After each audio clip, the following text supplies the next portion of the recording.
Assalomu alaykum. Men Fabirlik kompaniyasining kumush direktori Abdusalom va Gulnozaxon bo'laman.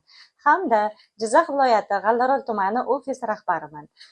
Katta komandaga egaman Fabirlik kompaniyasida. Oilaliman, 3 nafar farzandim bor. Biz farzandlarim bilan, oilamiz bilan yoz faslini, dam olish kunlarini juda maroqli o'tkazdik. Dam olishlarga, sayohatlarga boy kunlari bo'lib o'tdi ta'tilimiz.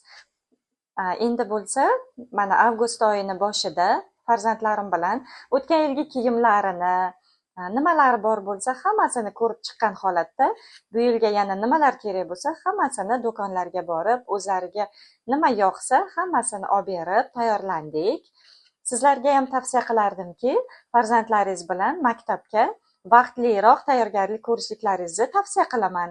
Mana shu avgustni boshidan ana shunaqa o'zingizga, farzandlaringizga nima kerak bo'lsa, maktabga borishiga hammasini olib berib tayyorlanib qo'ysangiz, shoshib qolmaysizlar yoki-da ulgurmay qolmaysizlar. O'quv qurollarini oldik.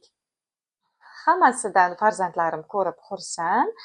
Yozgi mana yoz o'tmoqda soz qilib hamma dam olishlaridan keyin mana endi maktabni sog'inib kutib o'tiribdi farzandlarim. Hamma narsalari tayyor, shay holatda endi maktabga yo'l olishadi, xudo xohlasa.